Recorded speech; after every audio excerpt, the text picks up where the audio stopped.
Welcome everyone and thank you for joining us for today's GraphRAG workshop.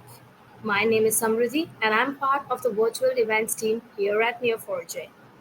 I'm thrilled to be joined by Siddhant Agarwal, Tech Community Manager Developer Relations at Neo4j. Siddhant is a seasoned DevRel professional with over a decade of experience cultivating innovation and scaling developer ecosystems globally. Currently leading developer relations across APAC at Neo4j and recognized as a Google developer expert in Gen AI. And we are super excited to have you all with us today. Just a quick note about questions before we get started. We invite you to submit any questions you have throughout the session using the questions tab located at the top of your screen. We'll answer as many questions as possible in between and at the end of today's session. And if you don't get them to all, someone on the team will reach out to you directly, or you can send an email to webinar@neo4j.com and we'll get you pointed in the right direction. So, with that, I'll go ahead and hand it over to Siddhant.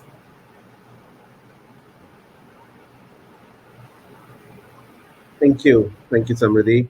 Hello, everyone. Good morning, good afternoon. Yeah, mostly that. For the folks who are joining in from across the APAC, thank you so much for tuning in for this GraphRAG Python workshop. This is the last session for this quarter, for the virtual workshop that we are running for this quarter. We'll have more workshops coming up in the next quarter and the next quarter as well. Today we're going to talk about GraphRAG Python package. This is a really interesting domain. Let me just switch to my slides and then jump in from here. I skipped the introductions. Somebody has already gone through it. I take care of developer relations activities across Asia Pacific at Neo4j. Been in the industry for more than a decade, and that's what I've been doing for my bread and butter as well. Talking to developers, building communities, dev advocacy. Okay, so what's the agenda for the day? We're going to talk about GraphRAG and Neo4j, what GraphRAG is all about, and just a quick refresher on Neo4j. There could be a few folks in the audience who might have not worked with Neo4j, so it's a quick glimpse on what Neo4j is, and for those who have already worked and know Neo4j, so just bear with me. It's gonna do a quick refresher on what Neo4j is, and then we'll jump directly into GraphRAG side of things. And then we'll talk about the GraphRAG Python package as well that we have built to make your life much more easier and simpler to create graphs from your unstructured data. And then, of course, we'll have some resources as well. Okay, so we know there have been a lot of Gen AI breakthroughs, which has helped us improve customer experiences, generate content and code, so many of them, enhance decision making, personalization at scale, boost creativity. So much is happening. We are literally living in fifth revolution world, where we are seeing these Gen AI breakthroughs literally impacting our daily lives. But there are some challenges with Gen AI, as we all know. They lack enterprise domain knowledge, their inability to verify or explain answers. Of course, they still hallucinate as of date today. And there are, of course, ethical and data bias concerns that exist with Gen AI. So, RAG, retrieval augmented generation, came into picture, and it became an industry standard, which helped reduce hallucinations with verified data. You provide domain knowledge, you provide external source of truth, and it starts giving you domain specific relevant responses. You can even enable traceability back to its sources, which helped in further verifying the response that is coming in is factually correct or not, or where is it coming in from. So in a pre-RAG world, you have a Gen AI application. You ask a question. There's a retriever in between. You ask a question to the LLM. The LLM goes, checks its own database of the information on which it is trained, and gives you an answer back. That's how it used to work. But when RAG came into picture, retrieval augmented generation came into picture. There's a retriever which goes and then asks the database source of truth. Just a second. Sorry about that. Okay. So there's a retriever which goes and checks the database, which is a source of truth, queries it, gathers the relevant information, combines it with your prompt that you asked, give it back to the LLM, and then gives you a better factually correct answer, which is much more accurate, and it is domain specific as well. So, what do you use as a data source for RAG? Well, you of course have unstructured data, which is your text, your images, etc., and then you convert that unstructured data into vectors, and that's what vector RAG is all about. So you take those unstructured data, divide it into multiple chunks, and convert them into vectors. And then you can also extract entities. That's additional. That's what GraphRAG is also about, which we'll come to it in a while. So you have vectors, you have extracted entities from your chunks. So you extract those entities, which is essentially your which we call it as named entity extraction. And then once we are done with that, you also have your semi-structured data, structured data as well, and then there is semi-structured data. All in all, the three types of data sources forms a superset data structure for RAG, which we call it as knowledge graph. Okay, why knowledge graph? Definitely because of the higher accuracy. We are seeing that there is a 3x improvement in the responses that you get from a knowledge graph versus a pure vector RAG or vector search, right? So let me jump to a couple of the basics of Neo4j graph components. For example, when we start with a graph, we talk about nodes. So these nodes represent entities in a graph. So there's a person node, there's a car node. So I can have person A, person B. Now, what connects these two nodes, or there's an association between two nodes, is what we call it as relationship types. And relationship types or relationships define how the two nodes are connected. So I can say over here, this person A drives a car, but person B owns that car, and then person A knows person B also knows person A, and then person A lives with person B. So this is how we define relationships and node labels. So person and car over here are our node labels. Knows, lives with, drives, owns are our relationship types. Now we can additionally enrich this entire graph or this entire data model with properties, with additional information, with key value pairs as name, Adam, born May 29, 1970. That's a Twitter handle. Similarly, for person B, I can have separate key value pairs. I can so one interesting thing about Neo4j is that each node can have different key value pairs as well.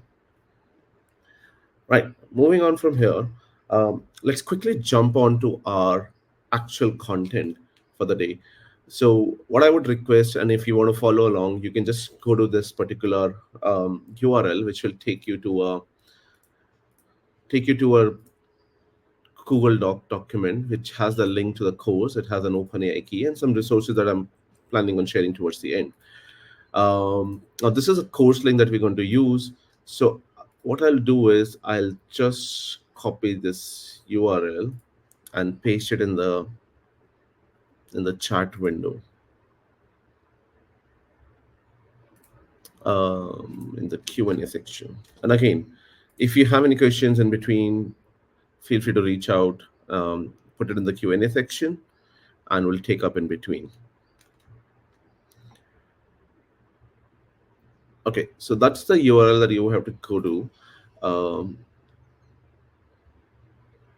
which has the link to the course. I'll also separately share the link to the course in the Q&A section. We'll just publish this as this one and also this one. So both the answers are published. So you can go to the published section of the Q&A, and you can find the link to the course or link to the document as well.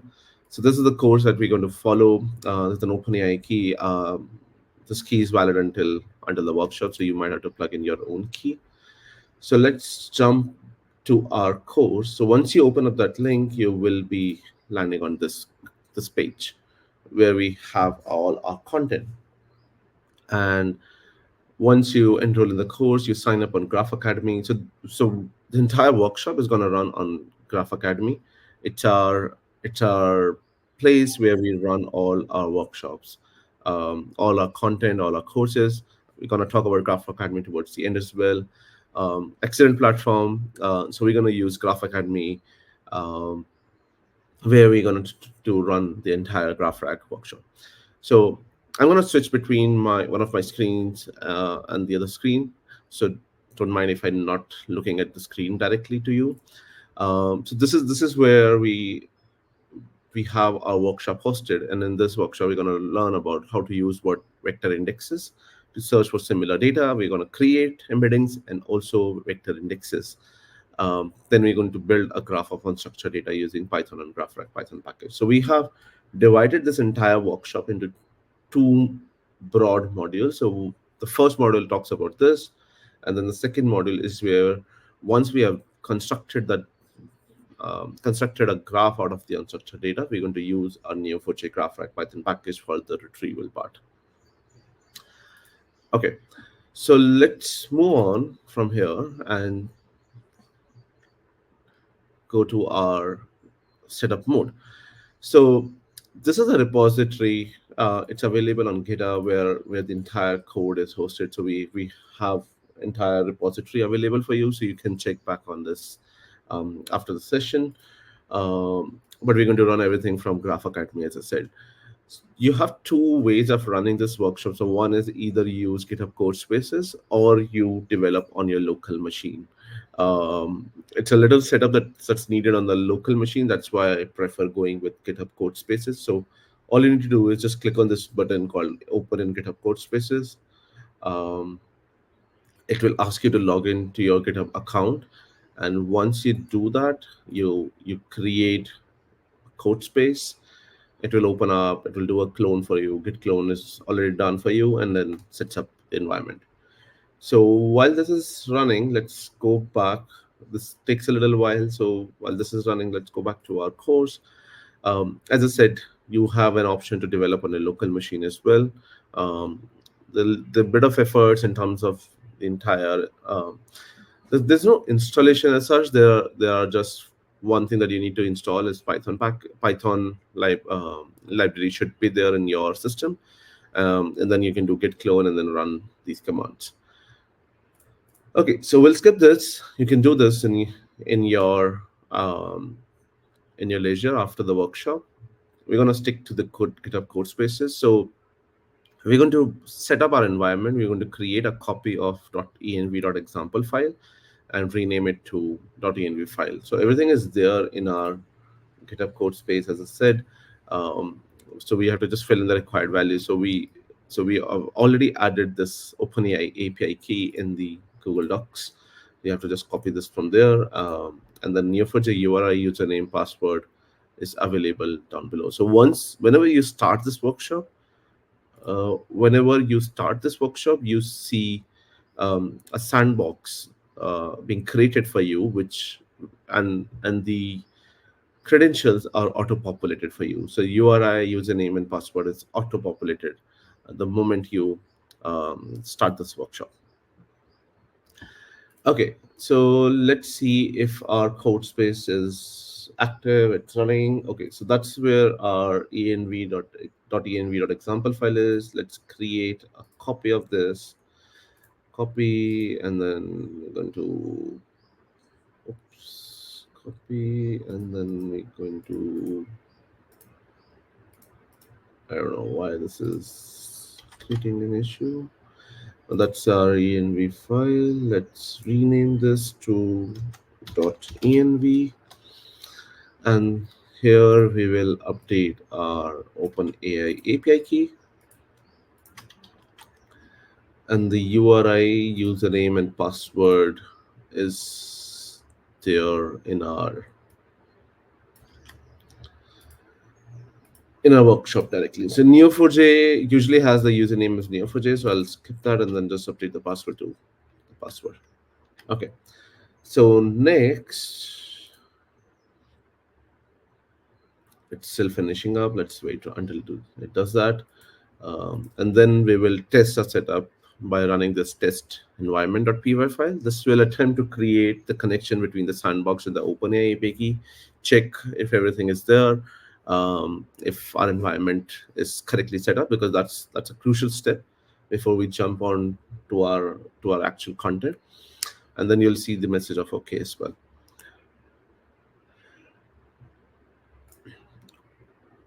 Okay, so while it is doing that, let me just take a few questions. I can see there's some questions in the Q&A section. Let me just take that up. um Okay, it's taking time to set up code space. Yes, it takes a little time to set up code space, but once done, the process is smooth. Alternatively, you can run everything on a local machine as well. Do a git clone, and it should function fine for you. The next question is there a sample to integrate with DeepSeek? Well, this particular workshop doesn't include anything about DeepSeek, but if you just Google Neo4j DeepSeek, you might find too many, like so many of the tutorials out there. So there are plenty of tutorials that you can go and check um, on the public domain. This workshop is specifically using OpenAI. Sorry about that.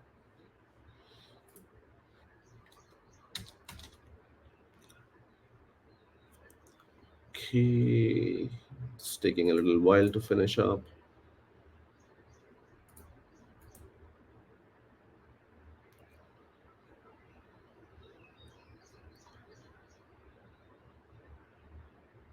Um, okay, let's see.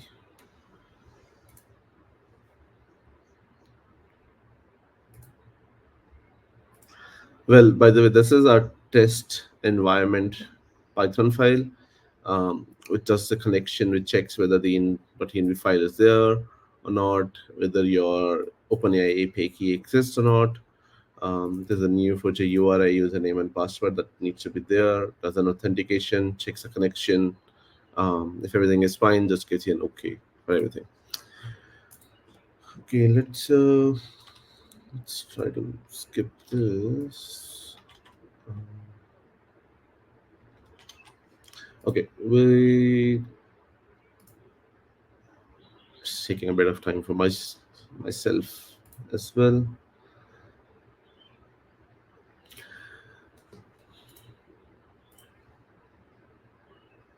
Okay, um, I don't know why it's taking too long. It usually doesn't take that long. Let me just refresh this and see if everything is fine. Usually it doesn't take that long. Okay, so we are good. Let's also, on a safer side, do pip install -r and requirements.txt.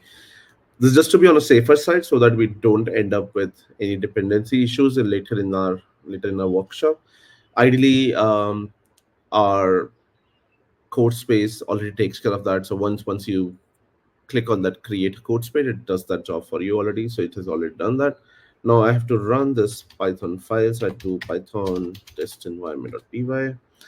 Um, okay, so the output is ran 5 tests in 2.98 seconds, and everything is okay. So we are all good. So now we can jump back to our workshop and then move on from there. So let's get started. Can you please Okay, take questions in between? Sorry. we will do that. We'll do that. Not now. I mean, these questions will automatically get answered. Yeah, I think some people are stuck in registration. Okay. Um, okay. Question is from Naveen. How is storing data in Neo4j helpful than storing in vector DB? Is it specified that it helps to better give a context? But how? Okay.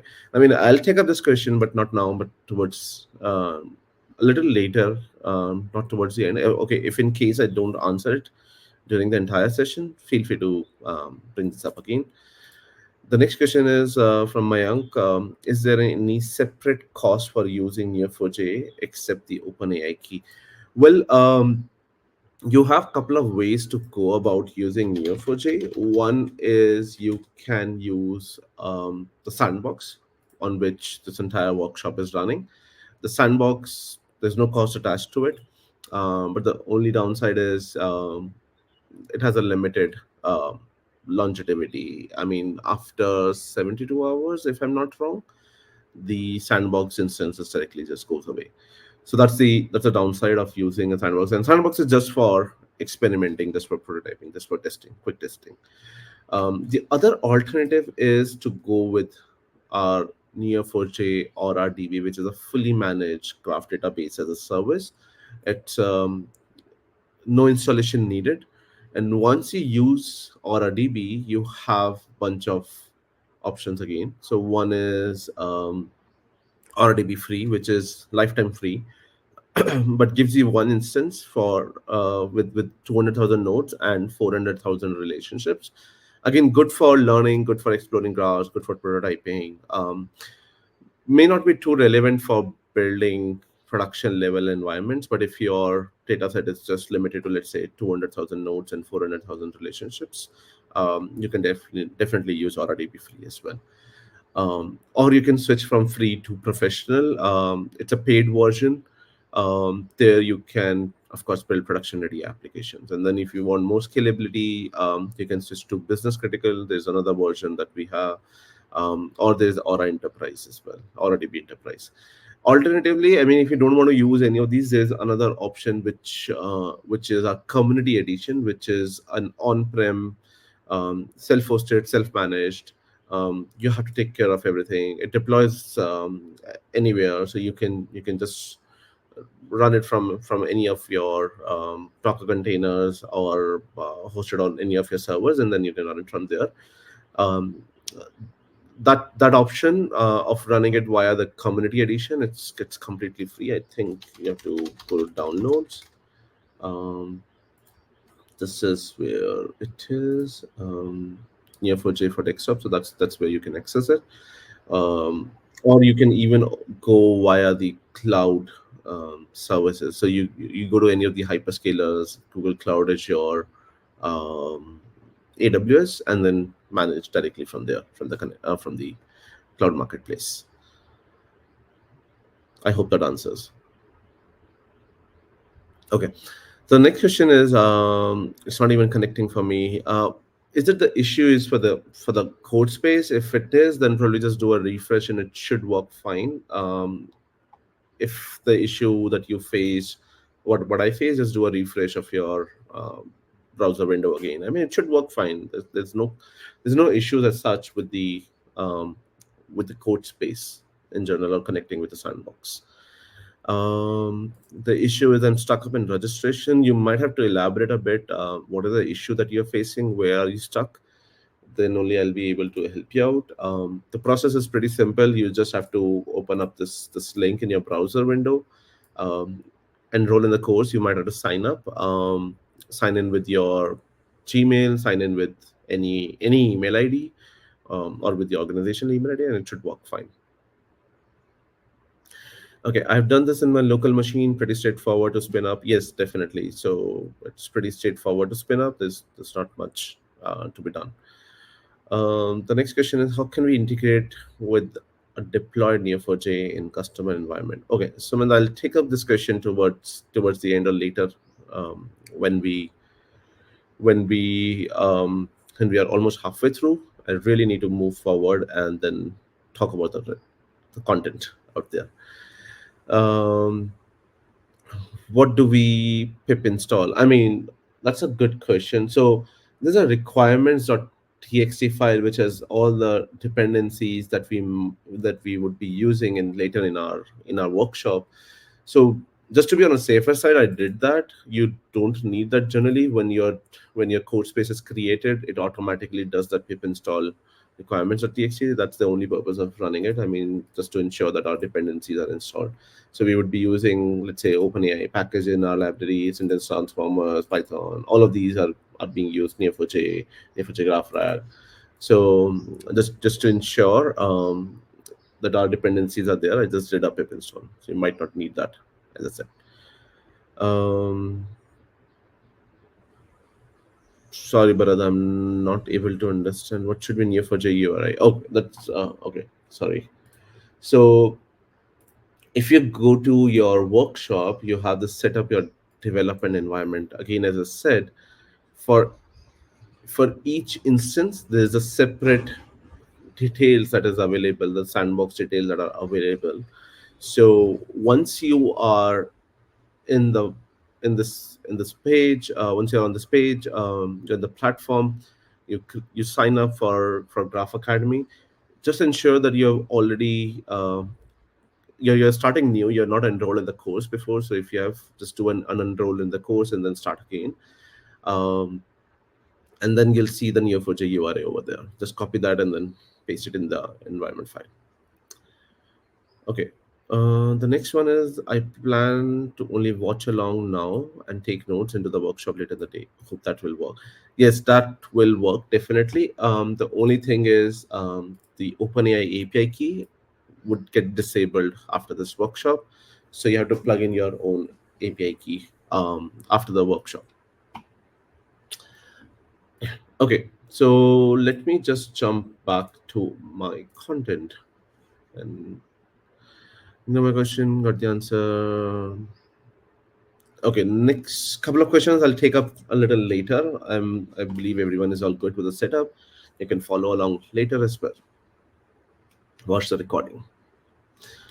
Okay. Okay. So now we're gonna jump to semantic search, vectors, and embeddings. So what are vectors? Vectors are simply a list of numbers. For example, a vector like 1 comma 2 comma 3 is a list of three numbers, as you can see, and it could represent a point in a three-dimensional space. I can have another number as 1 comma 1 comma 1. That's another point in my three-dimensional space. So these vectors are used to represent many different types of data, including your text, images, and audio, and more in video now as well. I mean, you don't have to necessarily just work with text for your vectors. You can have images, you can have audio, you can have video, you can have anything. But it's not three-dimensional generally. In a practical world, in a machine learning world, in the Gen AI world, we're talking about hundreds and thousands of dimensionality with these vectors. Now, for example, you would have seen maybe a vector with 786 dimension, which means there are 786 numbers in it. Now, when we talk about Gen AI, when we are in the context of Gen AI in machine learning, we we use vectors and we synonymously use embeddings as well. So embeddings is a simple way to map your complex data, like your words or sentences, into vectors that can be easily processed by your machine learning algorithms. So your LLMs like ChatGPT, GPT-4, or DeepSeek, or Gemini, any of these LLMs are able to understand, let's say, the embedding of the word apple. If you give this kind of a vector, it would able to understand that this is an embedding for the word apple. So this is just one example of what an embedding looks like, but the exact numbers will depend on your specified models and the data set being used. So Apple maybe have like a huge embedding in itself. So if you have a text which says an apple a day keeps doctor away, so that entire text would be converted into a vector format, into an array of numbers, a list of numbers.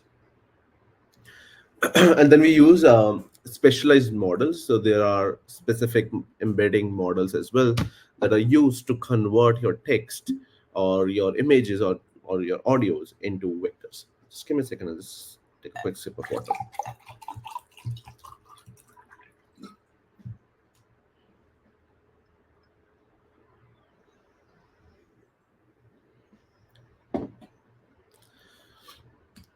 Okay.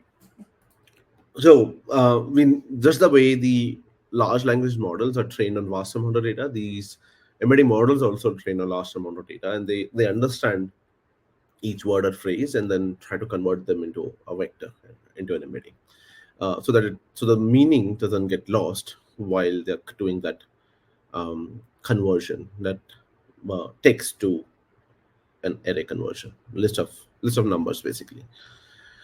And once you do that, to ensure that what you're trying to find is nearly similar, I mean, think about, you're kind of doing control F, but more with the semantic meaning, with the similar looking one. Um, so that's where the semantic search comes into picture. So it's a very common use case for embeddings when So once you convert your text to vector, you you're able to do a semantic search on top of it, so that you can retrieve text from the database based on its semantic similarity with your query. For example, if semantic search is is of a question, sorry, for a user query like Apple iPhone, it would likely return results about Apple's iPhone, and not Apple on as a separate as fruit and iPhone is separate. So it will return Apple's iPhone over there. uh, it's very it's a little different from your traditional keyword search where you're trying to find the exact match keywords or a proximity based algorithm that would find similar words. But here you're trying to find the nearest similar text to your existing database based on your query. So how does it happen? How the vectors are used in semantic search? So there are two ways. One is called as distance or Euclidean algorithm, and another one is cosine similarity, cosine algorithm, which tries to find. So either the Euclidean tries to find the distance between vectors, or there's an angle between the vectors. So the most common one is the cosine algorithm, the cosine similarity, which tries to find the distance between the vectors to gauge the semantic similarity between words or phrases. Okay, so with this, let's jump on to our data set. Now, this this is where we're going to search using a vector index. Now, this sandbox, the moment you fire up this course, you enroll in the course, you start this course, the sandbox automatically is created as I told you, but it also creates the data set or loads up the data set in the backend, which contains a sample of 1,000 movies. So you have movies, and then you also have movie plots. So on the movie plots, I mean, just the way a movie plot would be, let's say a paragraph or two paragraphs or three paragraphs. The movie plots are also converted into vectors and stored as embeddings. So you have 1,000 movies, you have 1,000 movie plots, and then 1,000 embeddings for those 1,000 movie plots. Now, if you run the Cipher query, Cipher is our, for those of you who are not familiar with Neo4j, it's a it's a language. It's an SKR style syntax language, which helps you query Neo4j database. Just like you have SQL for your relational databases, you have Cipher for Neo4j. So this, when you run this query, it will match the movie, finds all the movies, check where the movie plot exists, and then return the movies. So if you run this, click the run over here, it will fetch 1,000 records, because we are not defining any specific movie, we are not defining a specific title, any specific plot. We just want all the 1,000 movies and their plots if their plot embedding exists. We haven't displayed our plot embeddings, the vectors for them, but we know that okay, there's a movie called 9 months, and then this is a plot that it looks like, and for sure there's a vector embedding which converts this movie plot into a vector as well. Okay, now if we were to specify for a specific movie that okay, the movie is Toy Story, we want to filter it by the movie and want to just find the title and the plot. Now we know that the movie Toy Story has this plot: a cowboy doll is profoundly threatened, blah blah blah, and stuff. Now, what we can do is, instead of finding the plot, if we run this query, it will return the title and the embedding. So instead of the plot, we want to get the plot embedding. So we just run this query and we get the plot embedding in a vector format, in a array of numbers, list of numbers. If you want, we can just update this also and say that hey, give me the give me the plot and also the plot embedding. So I can just directly update this over here and say that first give me the plot, then give me the plot embedding. So this is my plot, this is the plot embedding, this is how it looks like. So this is how you find a particular movie in Neo4j. So there's nothing that we have done in terms of similarity, but now if you want to find similar movies using this embedding for the movie plot, we have to do a vector indexing. So there needs to be a vector index that needs to exist for this property called plot embedding. So what we have done is, and this is already done when you load up the data set, when you start in sandbox. There's a title of the movie also exists, the plot also exists, and the plot embedding as a separate property also exists associated with my movie label. Now, if you want to find all the movies that have a similar plot as Toy Story, limit all my results to 6. That's how we want to do a vector search. So what this is doing is it's calling db.index.vector.query nodes. It queries all the nodes. Okay, the nodes that needs to be queried is this. Okay, this is our vector index. So movie plots already exist as a vector index. So as I said, when you start the sandbox, the indexing on the plot embedding is already done, and we have stored it as movie plots, and we are limiting our results to 6. So once we do that, we want to get the node, then return the title, the plot, and the score as well. So if you run this, it will give me 6 results for for a movie which is nearest to Toy Story. So of course we know Toy Story would definitely show up because it's the most nearest one. But there are other titles also that we retrieve now. So there's the Never-Ending Story 3, which is somewhat similar plot as Toy Story. There's the Little Rascals, Gumby, Drop Dead Fred, Extraterrestrial. Have a similar plot as, let's say, Toy Story. Okay, so that's how you do a search using a vector index. But what's fun? It's if we cannot create our own embeddings, if we cannot create a vector index. So that's what we're going to do in the next one. So in the next one, we would want to create our own embeddings as well. We want to see how the embeddings looks like if we want to generate on the go, and then we'll also do a process where we will create a vector index. Okay, so in this task, what we have is a so we will copy this and paste it over here. So what we're trying to do is we're just trying to, and this is a random text, there's nothing much, we're just trying to convert this into a vector embedding. You want to see how the vector looks like, so text to create embeddings for. So we just use a random text, you can just replace this, as I said, an apple a day um, keeps the doctor away, let's say. And we have to specify the API key. So we take that API key, put it over there, and then we want to return the embedding. So this is how the embedding looks like for this particular text. Um, as I said, like if you're not changing the text, you want to keep the text as same. You can just keep the text over there, update your API key, and see there's a vector embedding that is generated. This would most likely be same for everyone. Okay, now uh, instead of a specific, so what we did in the previous one, we just went with a specific movie title, but let's say we're not able to recall the movie title, we want to query based on a vague plot that we remember, and we want to find all the movies. So if the vague plot that we remember is a mysterious spaceship lands on Earth, we want to find all the movies that have a similar plot like this as a recommendation. Or maybe I forgot, I want to build an application where I want to just give vague plots and find movies that are matching that vague plot. So what it will do is it will first convert this text into embedding. That's already done, that we did in the previous one, very similar task. And then keep it as my movie plot, I mean store it as a separate property as my movie plot. Then against this my movie plot and this movie plots indexing that we've already done, it tries to find the nearest similar ones, give us a score, and we want the title and the plot as well. So let's see, once we run this, we get 6 results.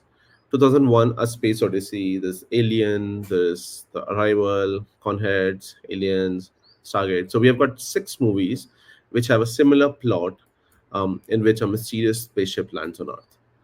Now we can use whichever response we want. We want the top one, we want all of them, we can use it as per our convenience. Okay, so that's how you create embeddings on the go as well. Now, as I said, the embeddings for movie plots were there, and then the vector index was also created. We are now going to learn about how to create a vector index. In this one, we purposefully didn't create a vector index in advance when the sandbox was created. So now we'll create a vector index. So similar to movie plots, we also have movie posters. So if I run this one, you will see there's a movie poster URL. Um, you can click on the URL and see there's a movie poster that's there. Now for 1,000 movies, there's title, there's plot embeddings, there's posters as well. So we know there's a poster that exists, and there's a poster embedding as well.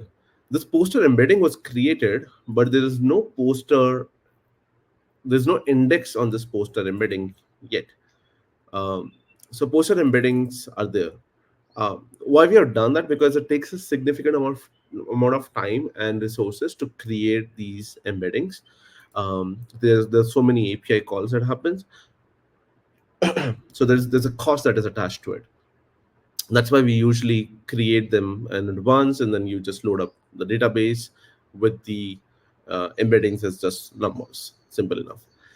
So now, as I said, the poster embeddings exist as a property, but there's no indexing on top of it. So we have to create an embedding as well. So just the way we create movie plots as a vector index, we have to create an index on top of our poster embedding. So just the way we created the indexing for our movie plots, we create an index for our movie posters. So we check whether the index already exists or not. If not, then just create that index on the movie poster embedding. And we define some of the configuration. So we say that the dimensions is 512. As I said, 512 basically means there are 512 numbers in this particular array. And the similarity function that we want to use is cosine. Um, and as I mentioned earlier, cosine is the most popular one and it's the most preferred one in the industry. So once I do that, it adds an index, does the job, my index is created. So this movie posters index is created. Now if I run this one, let's see what all indexes exist in my database. So there is a vector index with plot embedding that we already know. The movie posters is what on plot embedding as movie plots. There is movie posters on poster embedding that we saw earlier. um, these are our two vector indexing. So we just created two, one on our plot embeddings and another one on our poster embeddings. So we see that in our database. Okay, so similar to finding a similar movie that we did in the previous step, we want to find similar posters.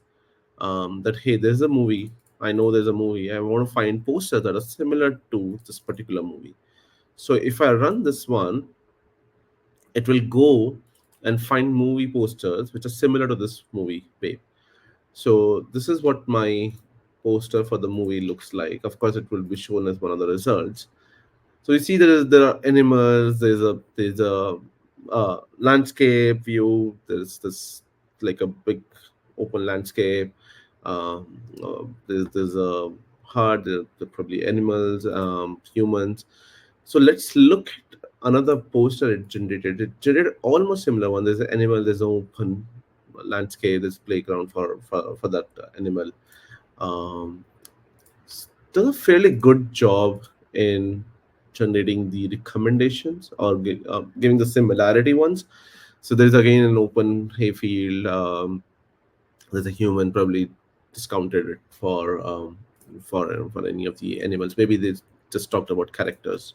The embedding was the character. There's another one, Balto. The animals are the main focus. So the way embedding models, if you notice over here, so the way embedding models um, kind of understand what is there in the poster makes a lot of difference as well. So every embedding model has a different way of understanding something, a text or an image or an audio as well. So uh, play around with multiple embeddings models. As I said, like the embeddings were already created, so maybe you want to replicate portions of these and then create your own version where you're using a different embedding model. We'll see that in the next few exercises as well. So the way an embedding model interprets a text or an image makes a lot of difference as well. So the embedding model stored something at the back end um, for creating this the embeddings for this particular poster and for the others, and then when I'm trying to find similar posters, it tries to find the similarity based on the vectors that are stored. The embedding setup was done. Okay, this query is just to show that okay, there are poster embeddings for 1,000 movies that exist. Poster embeddings exist, and that's why these are the posters for 1,000 movies that exist in the database.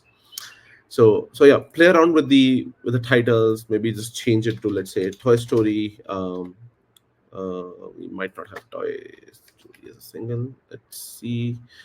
So there is, of course, Toy Story. There is a Goofy movie, which has animated characters. There's Pinocchio, another animated characters. Again, a fairly good job in understanding what the poster is all about. So yeah, play around with this. Okay, moving on from here, let's jump on to full text search. So we'll cover up this this portion of full text search, query full text search, and then before we jump onto structured data, I'll take up a few questions. So if you have anything, feel free to put it in the Q&A section. Um, okay, so all the semantic search is very commonly used to find your similar looking information, similar information that exists in my database based on the queries that I'm asking. But of course, there are some limitations to it. I mean, if I have to find an exact keyword reference, it will fail, uh, or it might not give me an exact. So, keyword search basically wanted us to find the exact keyword should be there, and then of course it should be similars as well. So, just the way you do typical control F, you want to find an exact keyword, how many occurrences. Semantic search might not be fully relevant, and that's where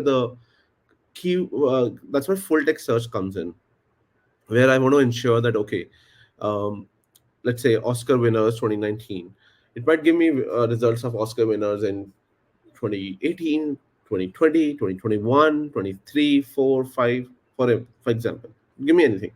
But I want to be very specific that I want to get results for Oscar winners in 2019. Or it might give me winners for, let's say, Grammy Award in 2019. But I want Oscar winners 2019. So if I am doing a full text search and I want to make sure that my query is Oscar winner 2019, and I want exact references for Oscar winner 2019, that's where full text search would be really powerful, where it has to check for the exact keyword references.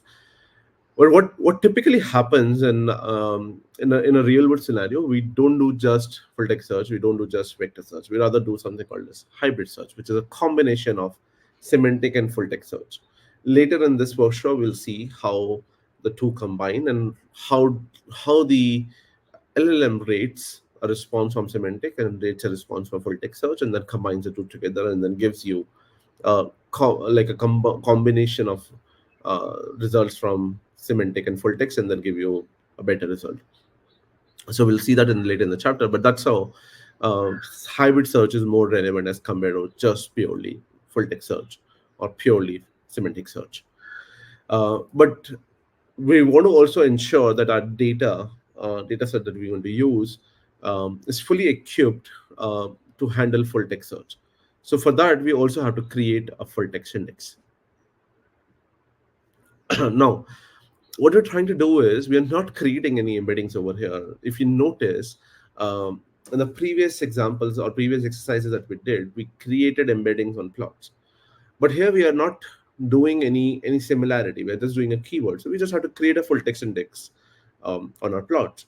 So for each movie, we have to just create on each plot of each movie, we have to just create a full text index called plot full text. That's it. So we run this and we create a full text index, as simple as that. And we'll see that how many full text indexes are there in our database. So we have just one, which is plot full text. It's a full text index on the movie plot, As simple as that. Now, if I have to query my database and find exact references of the words 1375 Imperial and China, we just have to run this. Um, there's a plot full text that's there as an index already there, and this is a query. We want to find exact references and the score. Now, if you notice over here, Musa the Warrior has the highest score because it has 1375. There's Imperial, there's China as well. The Last Emperor has a relatively lower score because it has just reference of China. There's no 1375, there's no Imperial. This one has Imperial, maybe China, no, nothing, uh, just Imperial.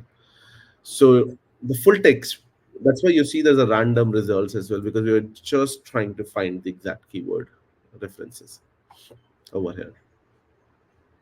Okay, so that's how we create a full text index. That's how we created a vector index. We also talked about embeddings, creating embeddings, searching these embeddings, searching a vector index, searching a full text index. And now we'll jump onto unstructured data. But before that, I'll take a few questions um, in the Q&A section.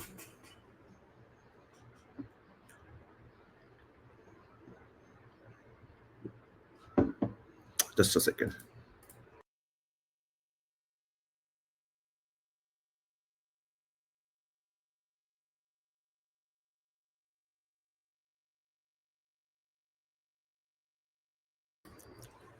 All right.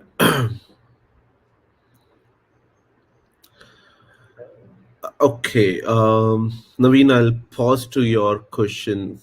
I'll skip your question again, and because this will be answered in the next few sections. Um, the next question is, how can we integrate with a deployed Neo4j in customer environment? I'll also skip this, and we'll take up towards the end. The next one, if you were to introduce Neo4j to a company, how much would it cost to do so? Well, I had already answered this. You can have you have multiple options to choose from. You have a on-prem version, which is a fully managed, self-managed, self-hosted version. It's a community edition that you can use. There's an enterprise edition, which gives you much more flexibility and much more support and various other incentives. There is a fully managed database as a service called AuraDB. That's something that you can use. So there are a bunch of ways. I'll not go into the depth of it. The best way is to reach out to our sales team if you want to introduce it to your company. So reach out to any of our sales representative. I think there's an option which is like contact at neo4j.com or sales at neo4j.com, which will which is which is monitored regularly, and then you can just write a mail to them and they'll reach out to you. Okay. Um, just moving this market answer. Okay. If text is Chinese is converted to embeddings, can we query it with English to retrieve the text back?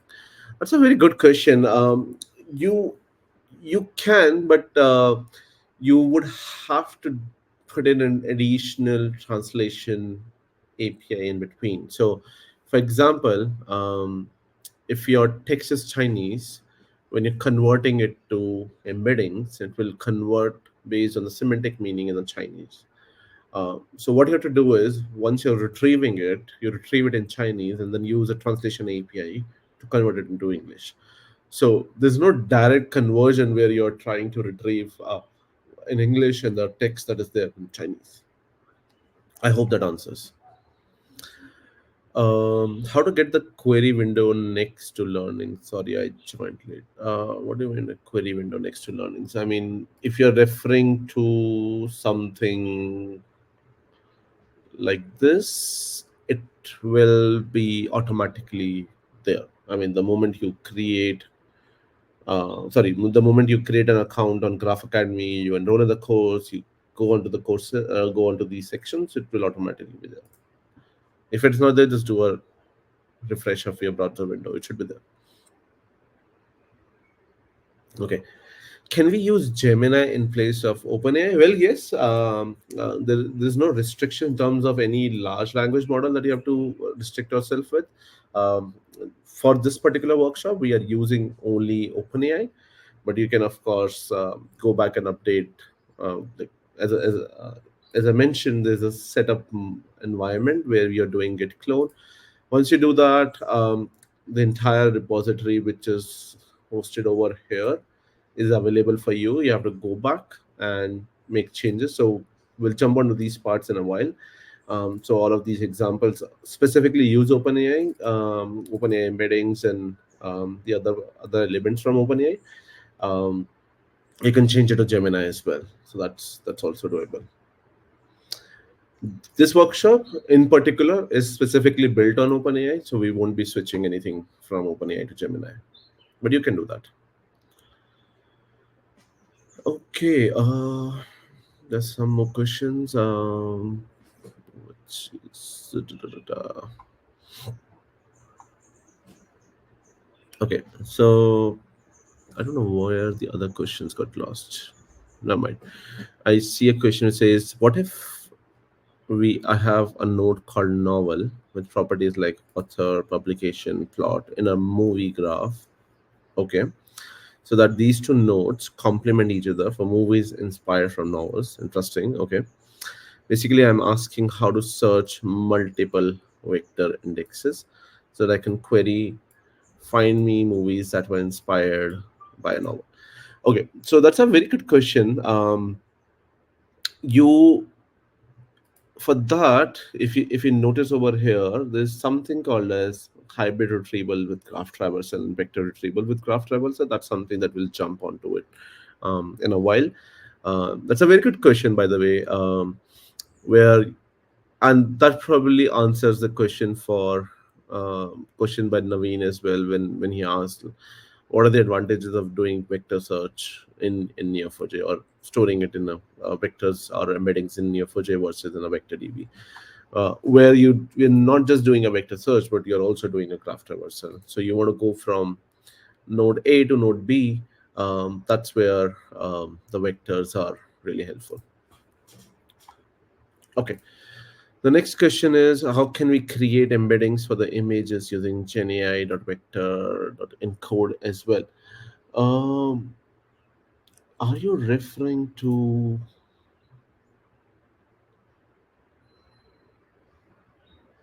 this one? I'm guessing so. So essentially, this one would work specifically for the text. I think they use a different mechanism in the backend to create the embeddings for the images and store them as text. Uh, Sorry, stored them as embeddings into the database. Just one second.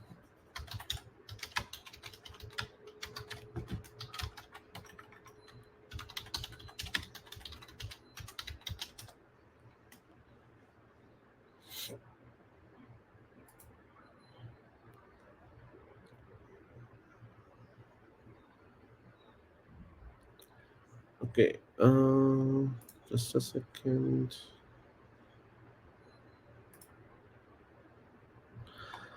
Can we use any LLM for creating embeddings? Well, yes. I mean, OpenAI has an embedding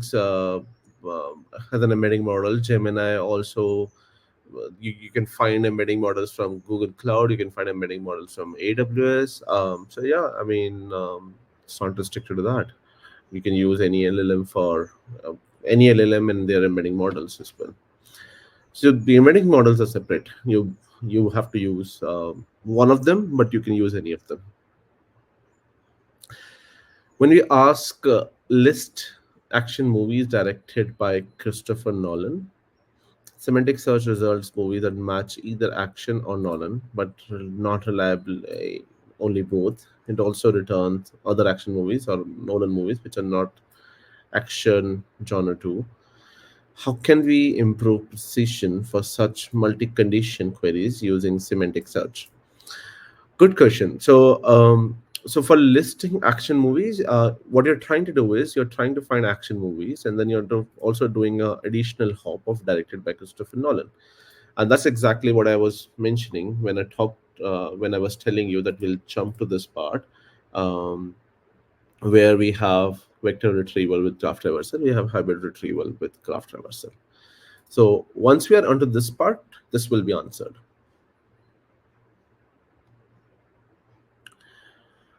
Okay, so the next question, I'll just mark this. The next question, getting this error while logging in, service unavailable, WebSocket connection failure due to security constraints in a web browser.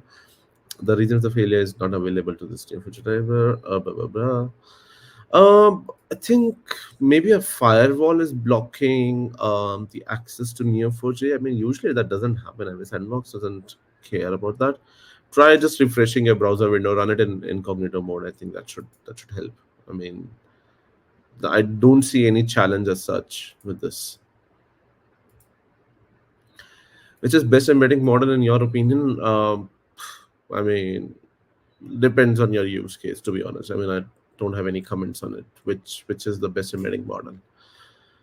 Um, what's the search algo in the full text index? Is it BFIDF, BM25, or something else? I don't know. I mean, what are they using in them behind the scenes for full text? I mean, full text is a direct control F. I don't think so. There's a specific algo that they are using at the backend.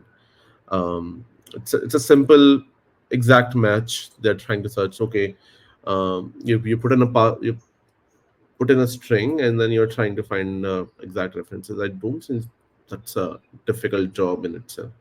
You want to find this word, this word, this word.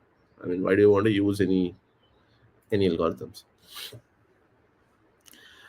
I presume these indexes would consume noticeable disk space. Any rough indications around that? That's a good question. So definitely the numbers would consume some space, but indexing might not take too much of disk space unless um, your indexing is on, or rather your embedding is too large, and then you are storing too large text in the form of embeddings. So I don't see any challenge as such, to be honest, in terms of vector indexing. And ultimately these are numbers. The numbers don't take too much disk space. They might take a bit of memory consumption when you are retrieving it from a very large graph. So that could be a possibility, but I don't see any disk space limitations as such. Okay, so the next question is, does GraphRAG work well in real-time applications, or is it more suited for batch async processing? Well, yes, I mean, yes, definitely for real-time applications. I mean, this batch processing, of course, you can use it, but real-time applications for sure. I mean, anytime of the day, and that's what it is really powerful. Real-world applications. Okay, so the next question is, there are documents with images and text. Can hybrid search return both images and text at the same time? Hybrid search, I need to check on the retriever. I don't think so. The retriever can do both. If in case, I mean, it can actually. So if you have, let's say, but it also depends uh, on how you are indexing. So probably if your images are in, let's say, full text, or maybe uh, just a vector index, and then your other what are the images would be, let's say, vector index, and then your um, text is on full text. Probably the hybrid search could be where you do a combination of two. I mean, it's a good one. I've never tried that. But I think that should be okay. That should be possible. This question has already been answered, so I'll just mark this as answer. How incremental data is handled in Neo4j? I got to know really that we cannot embed the delta load. But we have to create embeddings for the entire data set, which consume a lot of time. Is it correct? How to handle incremental data? That should not be a problem. I mean, as and when the data is coming in, you have to just define the node property and then just add it over there. I don't think so. That's a challenge. But if in case you do find any issues with the incremental data, just post it on community.neo4j.com, and it should someone should be able to answer your query over there. Okay. I will mark this as answered and then move on from there.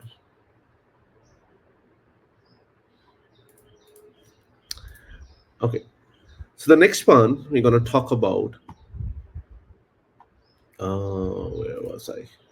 Unstructured data. Okay.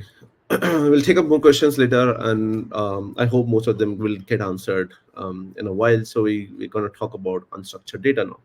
So unstructured data refers to information that doesn't fit a predefined structure type. So you have your text files, you have your emails, you have social media posts, videos, photos, audio files, web pages. I mean, we kind of worked with bunch of unstructured data in the past. I mean, your images, but in a very different format. So uh, and working with unstructured data is the difficult task. It's challenging to analyze. So that's where um, we have to convert that unstructured data into like a structured format, and then you use vectors and graphs to find the results.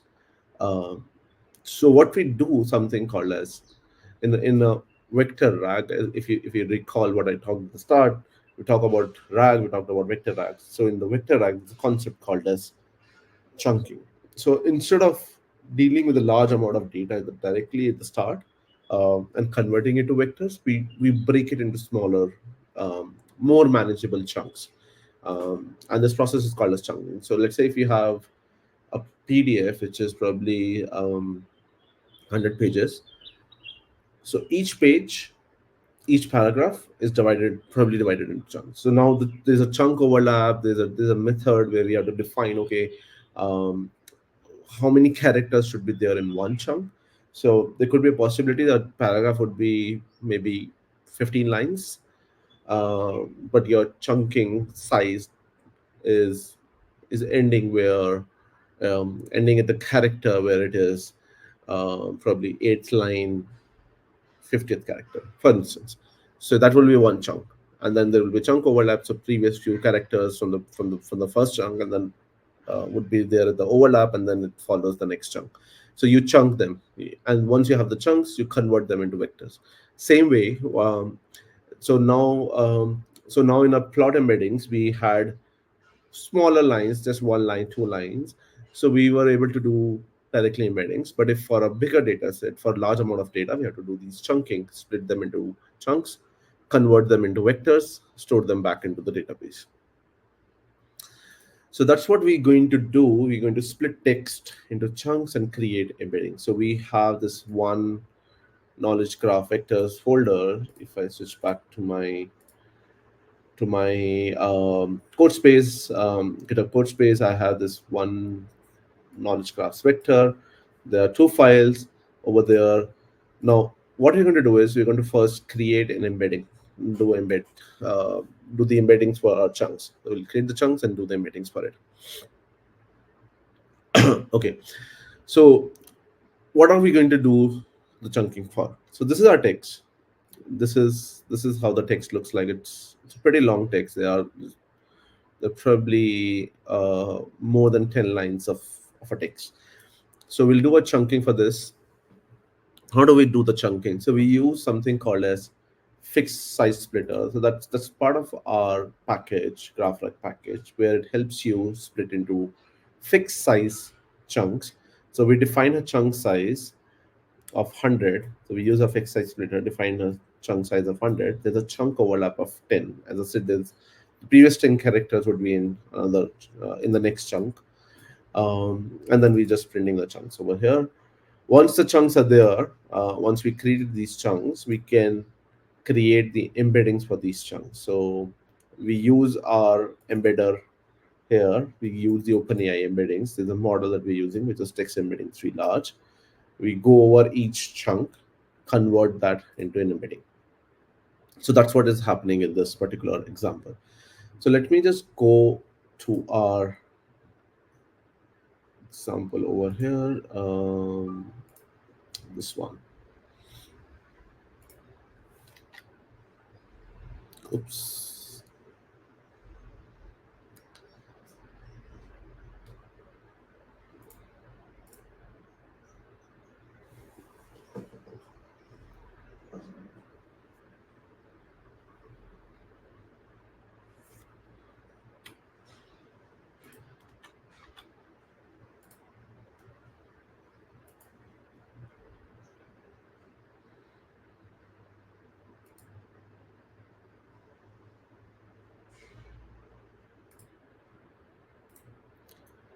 Okay, so this is where our create and chunk is. So we have to split them into chunks. So we'll put in our logic of splitting them into chunks over here, print those chunks, and then we'll create the embeddings and print those embeddings as well. Now, once I run this one, Python one knowledge graph, create embeddings. So we'll see for this particular text, it first does the chunking. Okay. As I said, this is fixed size splitter is part of our Neo4j GraphRAG package, which helps you do the chunking as well, and then it creates the embeddings from chunks. Okay.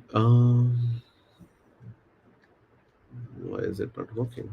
Why is it taking so much time? I don't know. Let's see.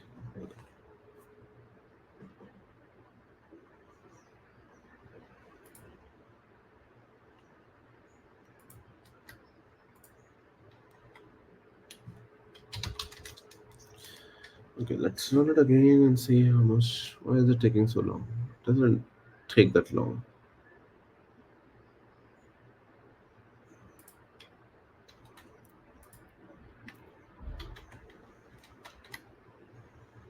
Mm,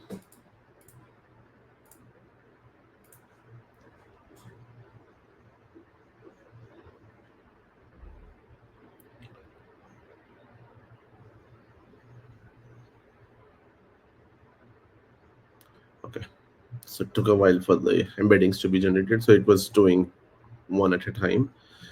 Um, okay, so it created a text chunk. This was a text chunk that it created.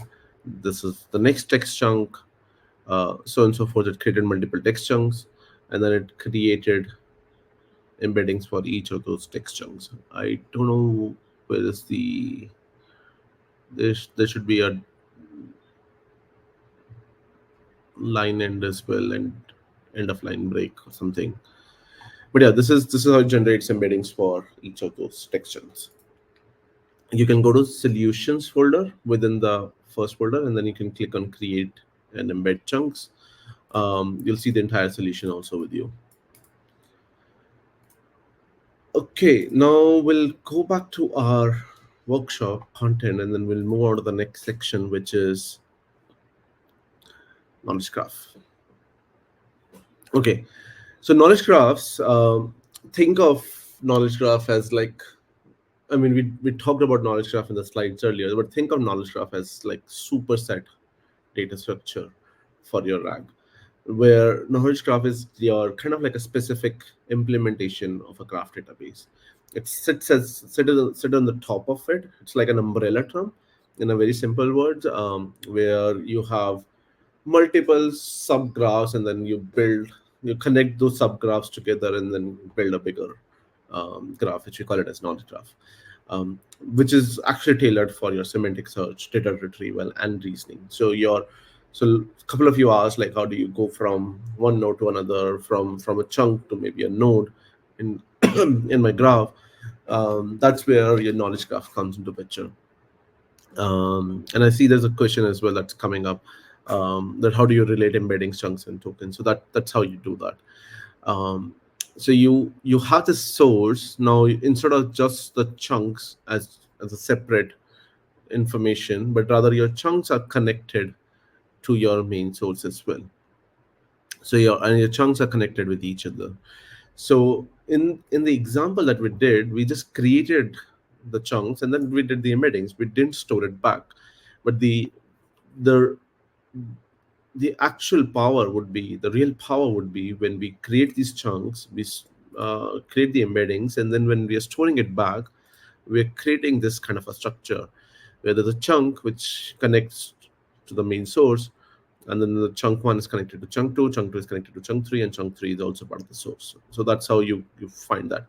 And then similarly, you have other document, you find those chunks out there. Okay. Uh, and then from the chunks, you're also extracting entities, which we call it as named entity recognition. So you, from chunk one, you have, let's say, a topic I. There's a mention of topic I, which is also mentioned in chunk four. um, and then topic I relates to topic J, which was mentioned in chunk five. So you extract entities out of your chunks, and you're able to do an additional sorry you're able to do an additional retrieval, but you're getting much more context rich answer now, if you're asking something which is a reasoning or a multi-hop question. Okay. So this is another example of knowledge graph for Neo4j. So Neo4j has a founder, Emil Ephraim, who also works at Neo4j for sure.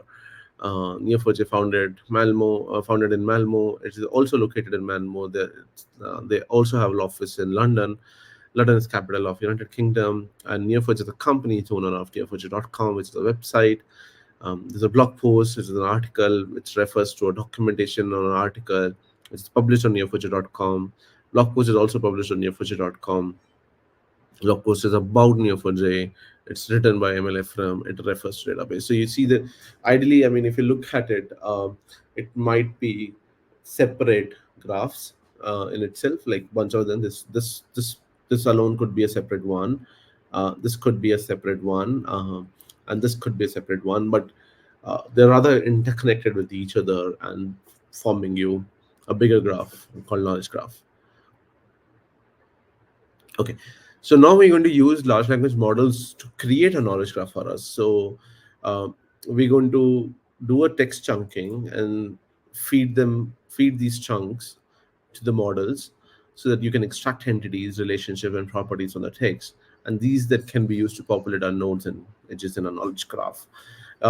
This is pretty interesting to see that how instead of manually going and fetching those entities, the LLM does the task for us, to do the chunking, do the embedding, extracting entities, and creating the knowledge graph.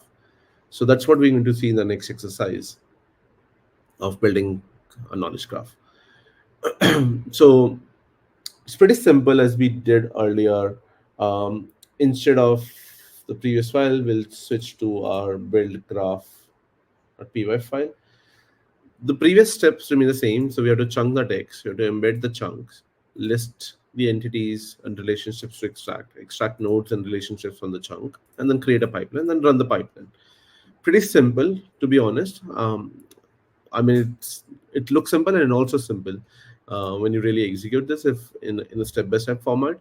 Um, so let's get the chunk first. Sorry, get the text first that we need to chunk.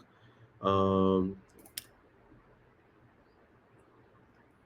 Where is our text? One second. Okay, so first for the chunking, we're going to use text size, fixed size splitter as we defined. Then once we have defined the splitter, we want to embed those chunks, convert them into vectors, vector embedding. So we'll define our embedder. So when we are doing that, we also want to ensure that we define a schema that, okay, use the schema as a reference point.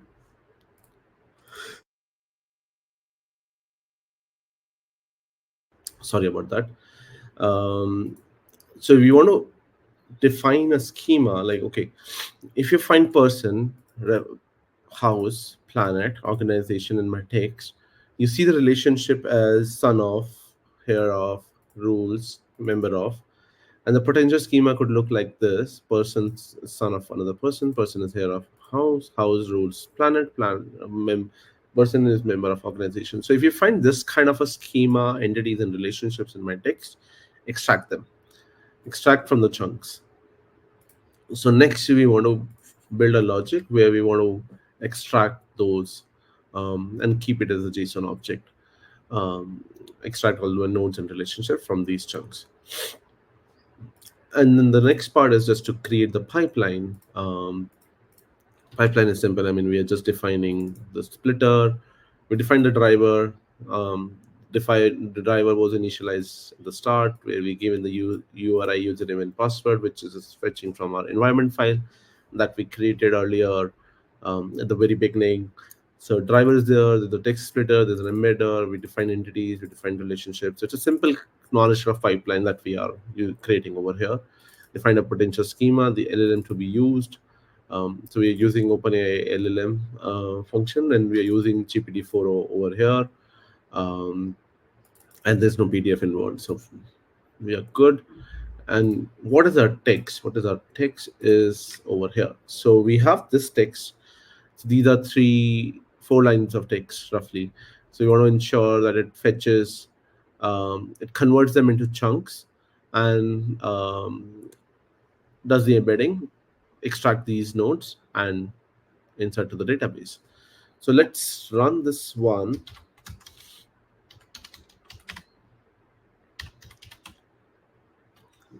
Okay, sorry.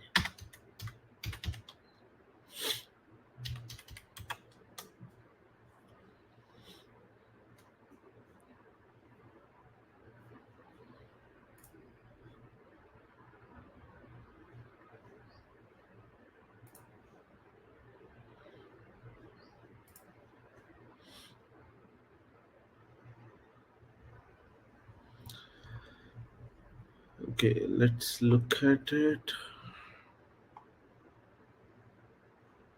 Okay, now what we're going to do is we're going to see the graph from the sandbox itself. So okay, so this is what we did. We, I mean, the code, the lines of code that you were seeing that I was adding was from the workshop directly.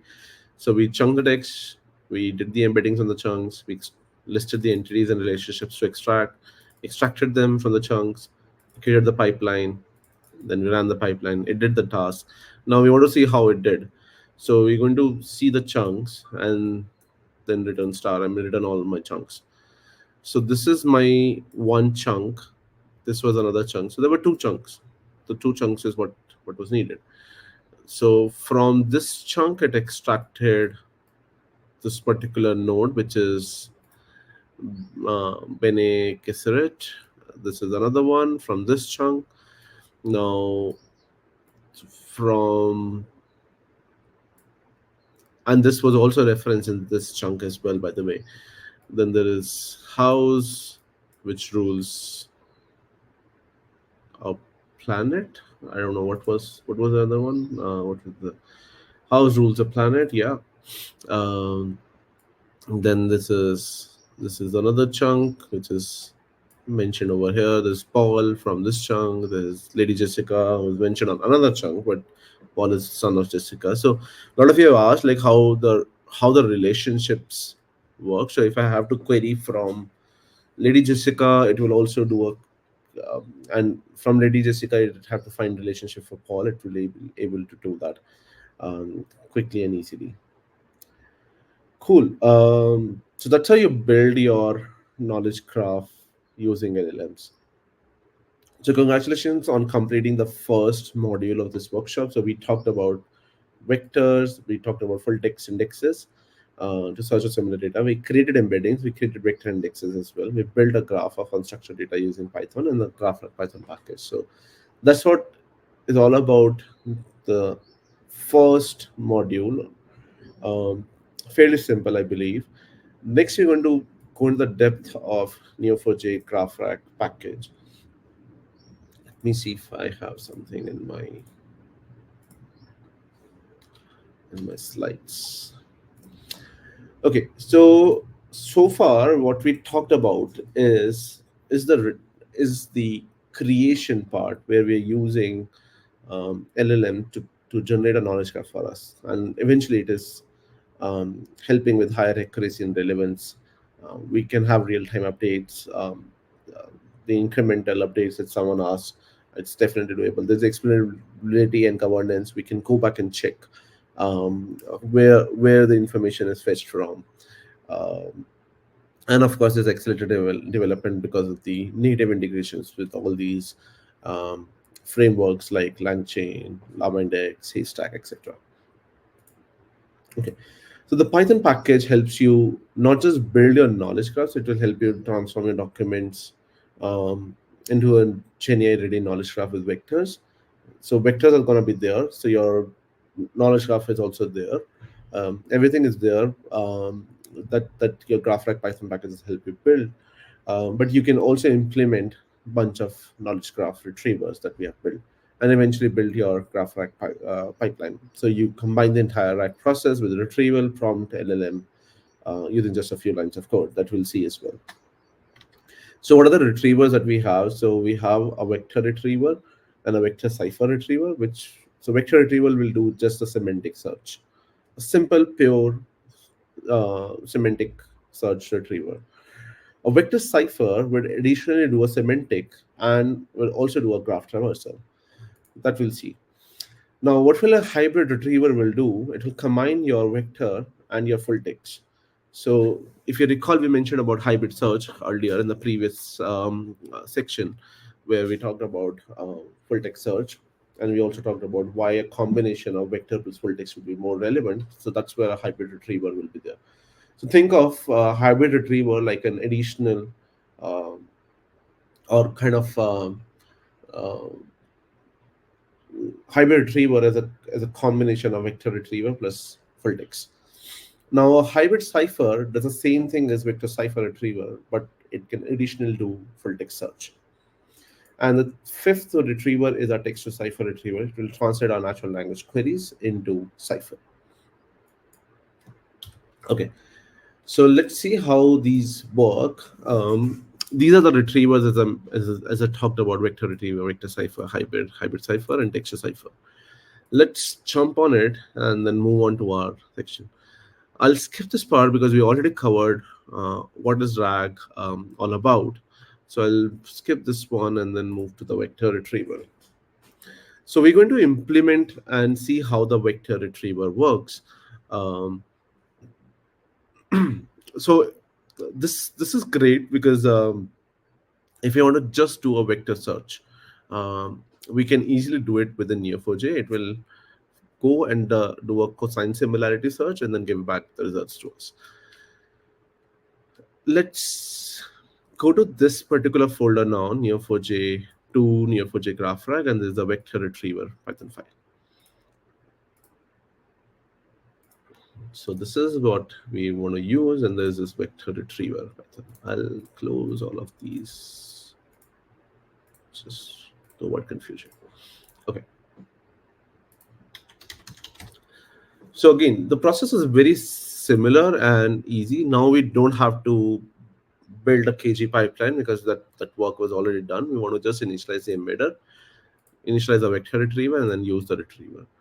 So what we have to do is we have to initialize our embedder. So I'll run this. I'll copy this start over here maybe just for the easier use.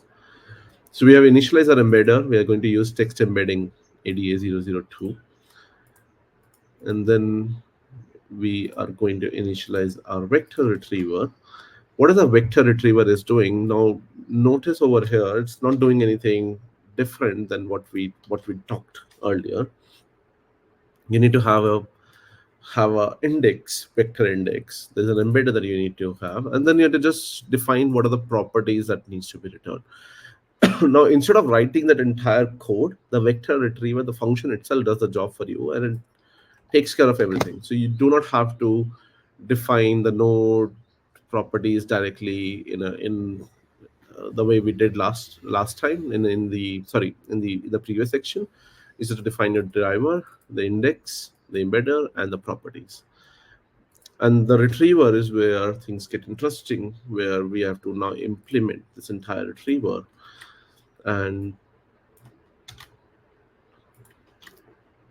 I want to say that give me three films where a hero goes on a journey. So I'm not defining a specific film right now. Any movie, I've not defined that movie. So I just want to find three films where a hero goes on a journey. As simple as that. Now, if I run this one, it would do a vector search and give me all the movies, limiting to five, where a hero goes on a journey. So that's what it gets converted to an embedding and search as a similar search. So the three movies are The Wizard of Oz. This is the plot. So we said it in the movie title and the plot. This is another movie. This is the plot. This is a movie. This is the plot. Pretty pretty easy job. Okay. So that's what vector retriever is all about. What we discussed earlier, it's the same thing. It's nothing changes over here. But what if we want to go a step further? We want to go from, oops, we want to go from, I don't know why this happened. Let me just, yeah. So we want to go from a movie to, let's say, an actor or a director. So our database already has some actors which we didn't explore in the previous one. So for example, for the movie Jumanji, we know the actors exist, and we can see that as well, that there are four actors for this particular movie Jumanji. I'm sure everyone has watched Jumanji. So yeah, so there are four actors that are existing in my database for this movie Jumanji. So that was there. We didn't explore this earlier. Now we are exploring this so that we can go from movie to an actor node as well. Which someone asked, like if I want to go from movie and have a connection as inspired by a novel, how can I traverse to novels from there? So that's where the vector cipher retriever comes into picture.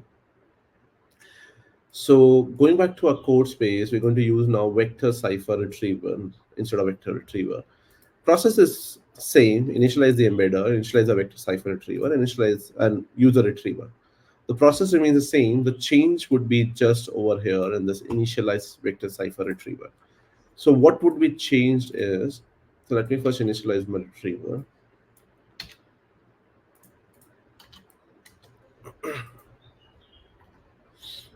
Next, I'll just initialize my vector cipher. So what changed is it also define a cipher path, a graph path, a retrieval query basically for doing the vector cipher. So what would happen is first it will do a vector search, find all the movies that are related to a specific query that I'm doing, and then it goes and tries to do a cipher search as well. So it tries to find the actors acted in that particular movies that I search and give me the result back. So now if my question is find me all the movies or sorry, find me all the actors um, for the movie about a magic jungle board game. So here I'm not defining that the movie name is Jumanji. So first it has to do a similarity search over here, movie about magic jungle board. So it's a two, it gets divided into two parts. So it finds the movie first. Okay, now found the movie which is Jumanji. Now I want to do a search, which is this. So let's see the result that will come in over here.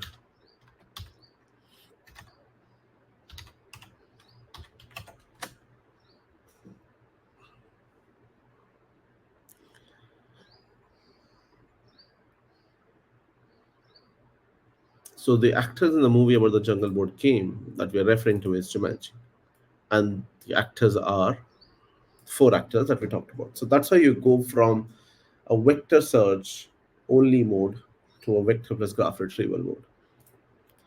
right? Now, there are times when we want to use a full text search also. So that's where the hybrid retriever comes into picture, which combines your full text search. Now, notice the entire mechanism, or notice the entire calculation that it does at the back end to give you a result from both a vector search and a full text search. So what happens is when a user asks a query, it goes and does a vector search. It also does a full text search. You of course need to have a vector index. You of course need to have a full text index. So when you do a vector search, it gets, let's say, it fetches three nodes, and it gives in some scores. Same thing it does for the full text search. It finds, let's say, different nodes and some different scores. Now, what happens is that at the back end, the retriever divides each score by the maximum vector search score and assigns a new score.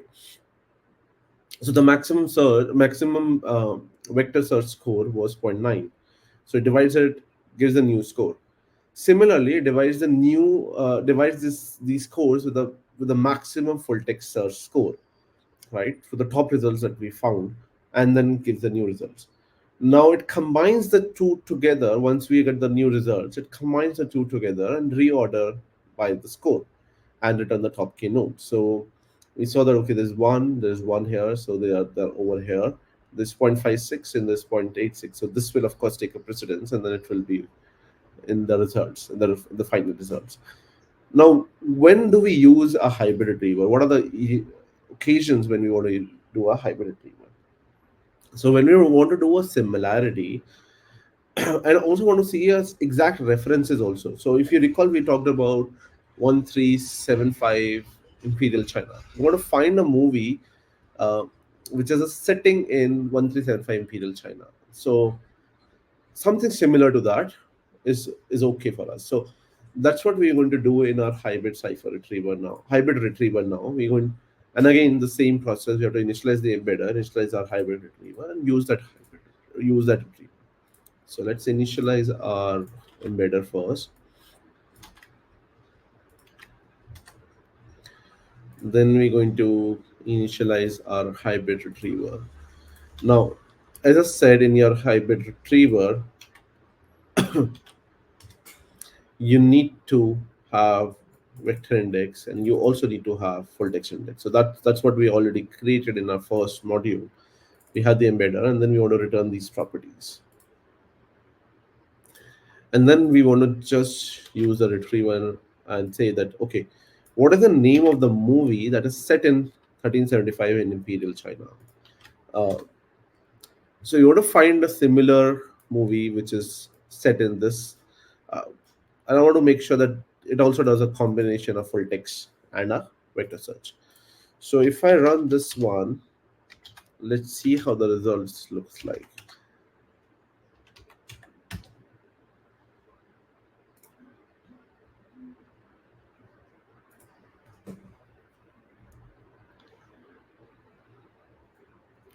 Okay, so the name of the movie that is set in 1375 in Imperial China is Musa the Warrior. And that's what we also saw in the results earlier. Right.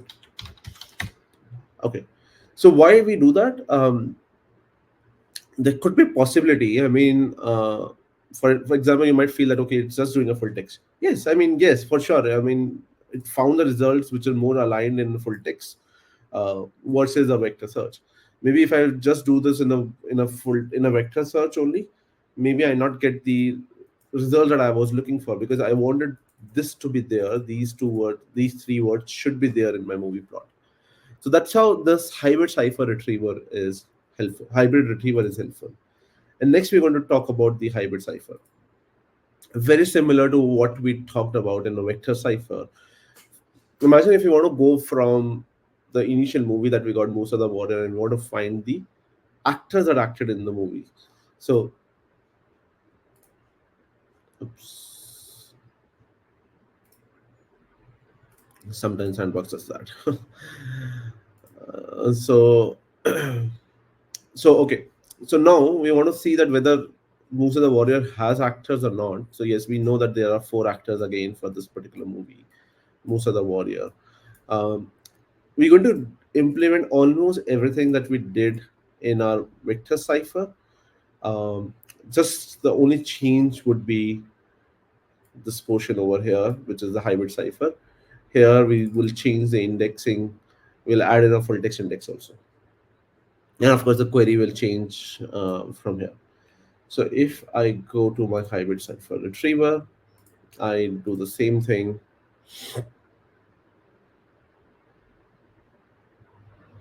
of initializing my embedder,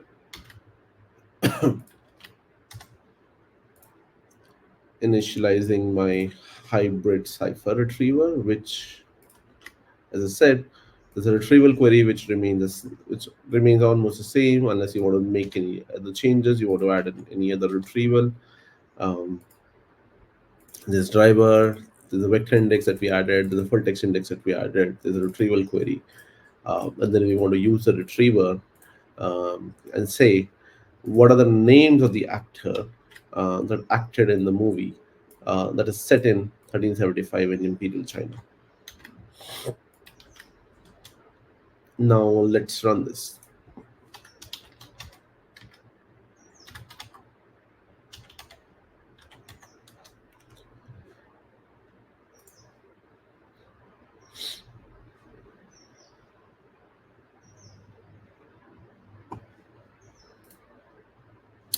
Okay, so the actors in the movie. So it first found the movie, which is Musa the Warrior, which is set in this timing, 1375 in Imperial China, and the actors were these. Okay, so that's where we leverage a vector cipher retriever. Um, a combination of vector plus full text plus uh, graph traversal. Now, if you notice, for every graph traversal, we have to write a query. We have to write a cipher query, which may not be feasible for everyone, or we want to make sure that our lives are much more simpler. And LLM does the job for us. LLM converts my text into a query, into a cipher. So that's where the text to cipher comes into picture. A text to cipher retriever is used. So, for example, if I have to return first 25 nodes on the graph, a query will look something like this. But instead, if I use my text to cipher, it will convert my natural language to this cipher query automatically. Um, it generates nearly precise cipher queries based on the user input and executes them against the database, um, and then gives the results back to LLM to refine it further. For example, if I run this command in the sandbox and say that, hey, actor is Hugo Weaving, find me the movies that Hugo Weaving acted in. So these are the movies that Hugo Weaving acted in. These are the title of the movies that Hugo Weaving acted in.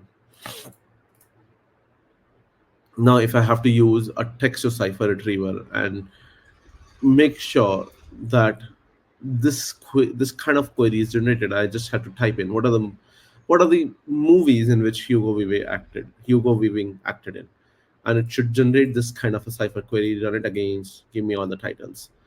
So we'll switch to our text to cipher retriever, and it's rather much more simpler. There's no embedder as such. You just initialize your text to cipher,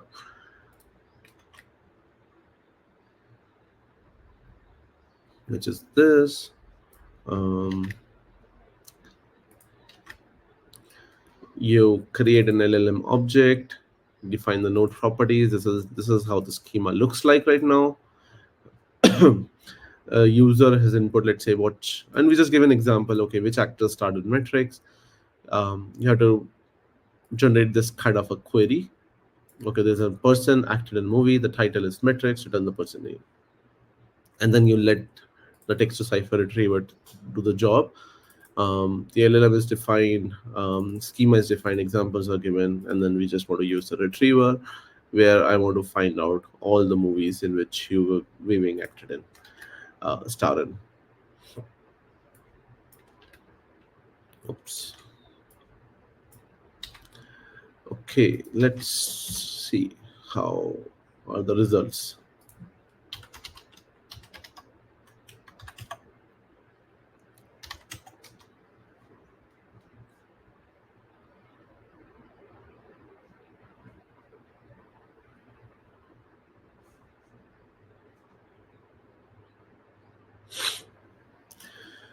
So Hugo Weaving starred in the following movies: Cloud Atlas, Dressmaker, Bay, V for Vendetta, The Matrix, The Adventures of Priscilla, Queen of the Desert. If I see back, so there is Cloud Atlas, there's The Dressmaker. I can just zoom this. There is The Interview, Adventure. There's Proof. There are more movies, rather, in fact. But I think we restricted ourselves to a specific number of results, if I'm not wrong. Yeah, cool. So this is how you implement text to cipher retriever, and this is probably the last part of the entire application. How do you do multimodality with vector cipher retriever? So with multimodality, we are essentially trying to combine our uh, posters and our text embedding. So one of you asked, in fact, how you're generating embeddings for the movie posters. So you're not using the same embedder. You're using a different embedding model, which is Clip with VIT Beat 32, which is not the same as your regular text embedding model. So you have to change things a bit. Um, if I go back to my code and go to my multimodal app, I have to first initialize my embedder. And why we are doing this, why we are building a multimodal application. So imagine if you want to search, someone asked, in fact, how do I search from images and text together as a combination? I can use this multimodal application as an example and go from my plots to movie posters. And then when I initialize my vector cipher retriever, I see there's a poster index which was created on movie posters. This is how the retrieval query looks like. I define my metadata that needs to be fetched. Okay, there's movie title, there's movie plot. The vector cipher retrieval looks like this, where I have this as a vector index, there's a retrieval query, and then there's the result formatter. Result formatter is just formatting it in a nice way. And if my query is find a movie where in the poster there are only animals without people, I'm not defining a movie. I'm rather searching from the poster and then finding the movie. That's how my vector cipher with the multimodality works. So, so once I run this, it should give me all the movies, probably the same response as what we got for Babe, for the movie Babe.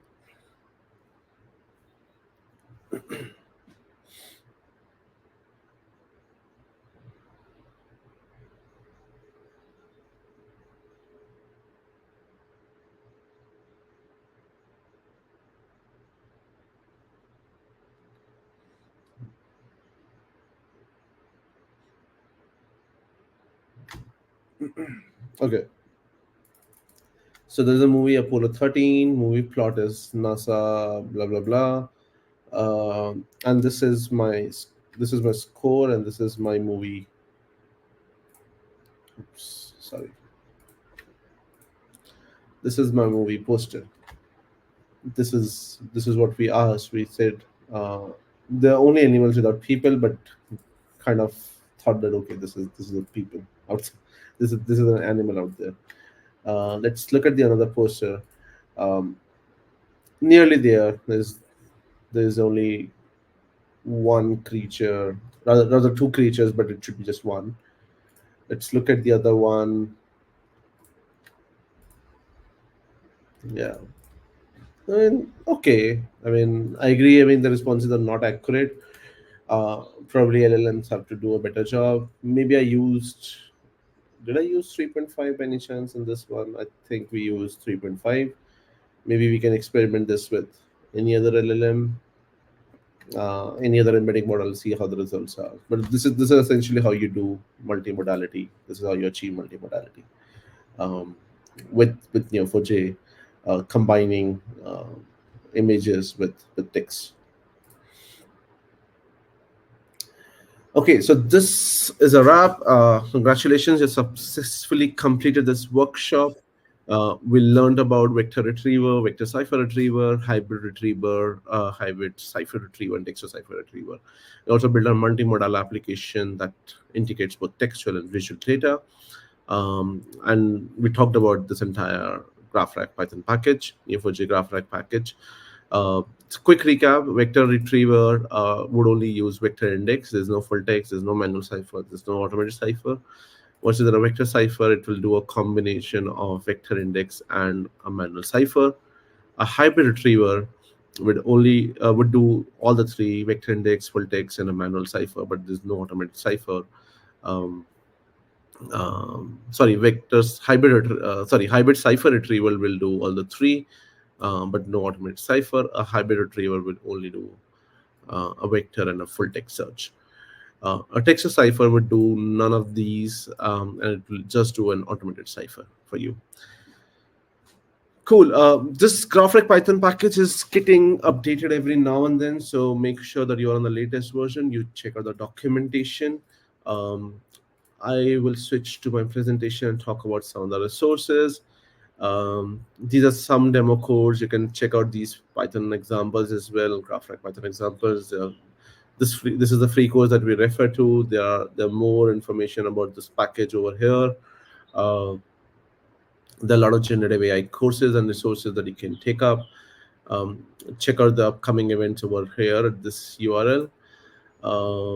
If you want to read the in-depth blog post how the package works, this is where you go to. We have individual blogs for each of the retrievers as well. How to get started with structured KG. So everything is documented in the document that I shared at the start. So you can find all of those links over there too. Um, yeah, there are a bunch of things that I want to talk about. I'll pause with the slide over here with Neo4j, Graph Academy.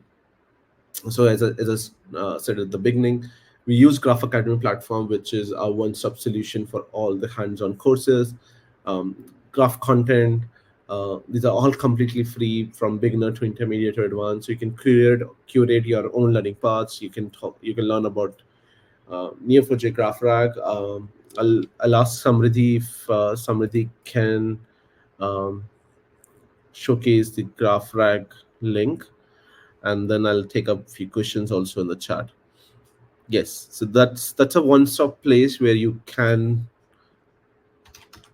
find all the GraphRAG topics. Let me just show my screen as well. So the on the home page, on the header, in the header you'll see this GraphRAG button. You can just click on that, and then you'll find the courses that you can take for a good journey on Neo4j plus GenAI. Neo4j fundamentals, LLM fundamentals, learn about domain graphs, knowledge enrichment, vectors and relationships. Take up these courses, and you should be good. Okay, so there are bunch of things that I want to talk about as well before we wrap this up. But let's take few quick questions. We are almost out of time, but I think we can take a few quick questions. What are the performance considerations when querying large graphs with GraphRAG? That's a good question. I mean, usually the restriction is in terms of the memory usage. So ideal advice is to have good enough memory for querying the large graphs, but uh, I don't see any latency issues, to be honest, as such. So you should be good with that. Um, so so yeah, there's no performance considerations to be generally to be aware of. You can just start and scale your instance size as you need. Okay. The next is how to relate an embedding chunk token. I think this is already answered. I'll skip this in the interest of time. Which library should be used to integrate it into UI? Well, you can use any of it. I mean, yeah, you can integrate with Streamlit. The Graph Academy page also has a course on integrating Neo4j, LangChain, and Streamlit. So you can integrate with them. You can integrate with Gridio. You can build your own custom UI as well. So it's up to you.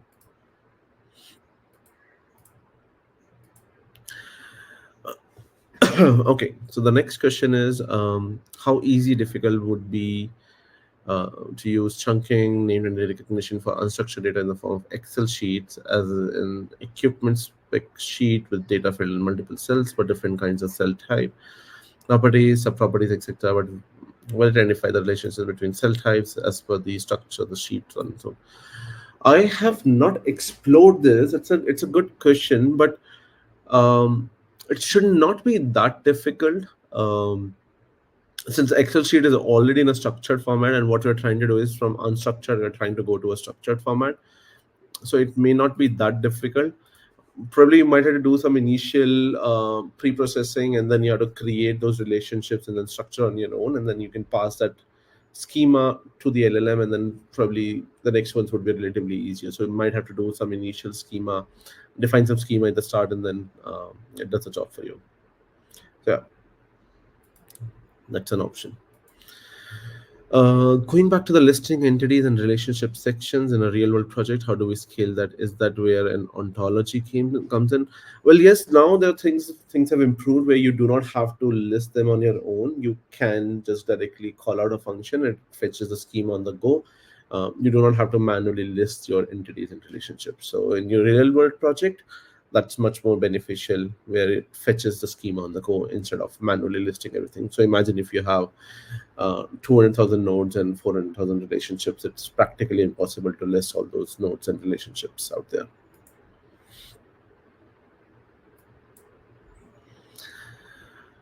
Okay, so the next one is, does Neo4j have CDK, ADK? I recently learned that many cloud providers are providing these ready to use packages. Are you referring to this GraphRAG package? I mean, it's a Python package. It's just do a pip install Neo4j hyphen GraphRAG and you should be done, if that is what you're referring to. Or are you referring to Neo4j database?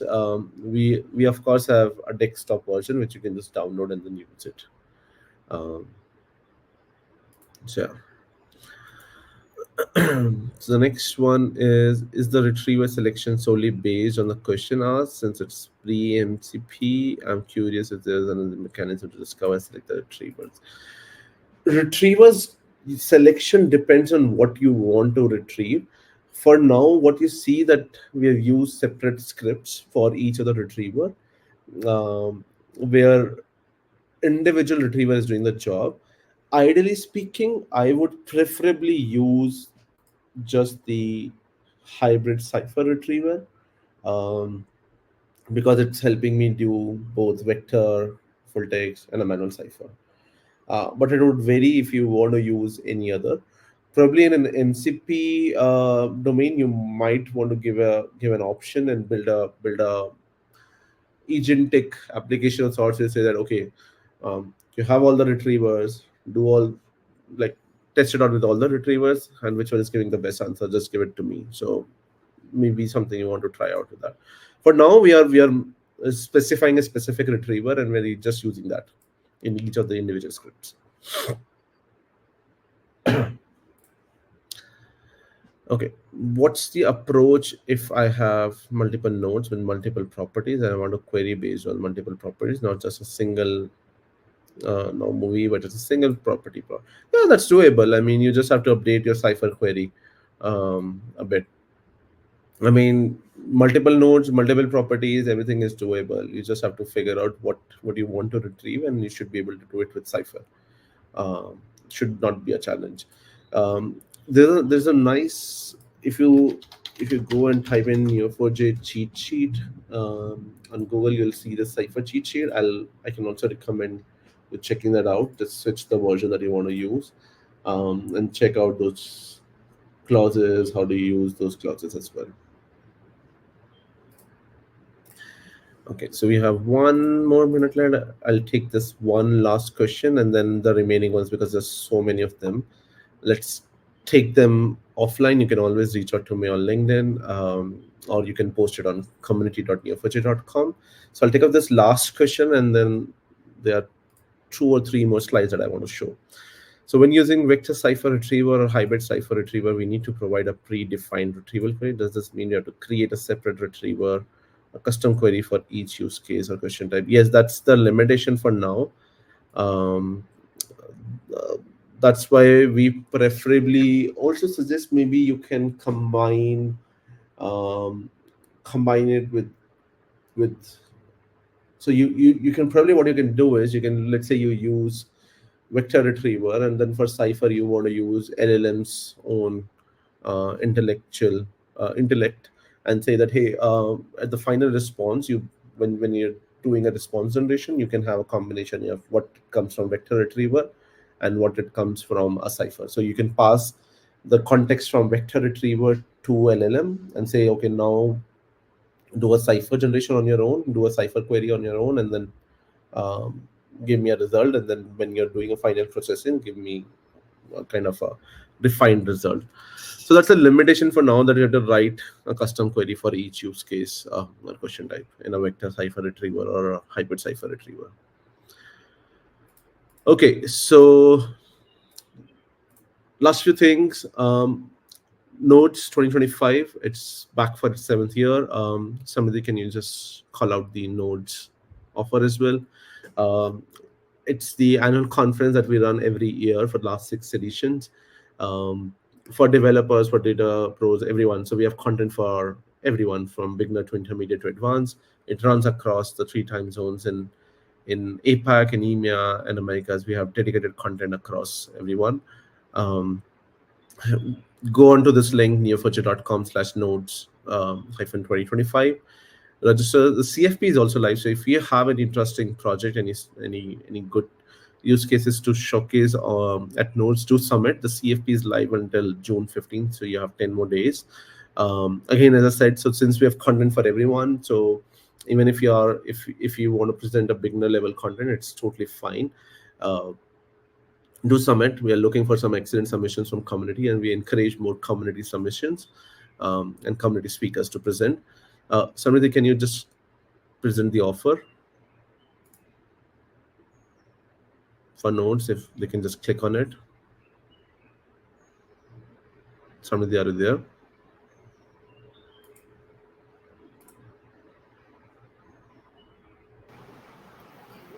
Yeah, I've just posted it. Okay, cool. And last but not the least, it's kind of like a shameless plug, for a book which I did with Pat on Haystack, 4j and Spring AI. If you're interested, go on and buy a copy of yours. You can apply this 25% discount code. Get to learn about how to build Neo4j powered applications, any applications with these LLM frameworks, Haystack, 4j and Spring AI. So that's it from my side. Thank you so much for joining in. Hope to see you in the next workshop, the next quarter. Um, yeah, that's a wrap for the day. Thank you everyone, and talk to you all soon. All right, thank you, Siddhant, for such a great workshop. And for those in the audience, thank you for joining us today as well. Wish you all a great day.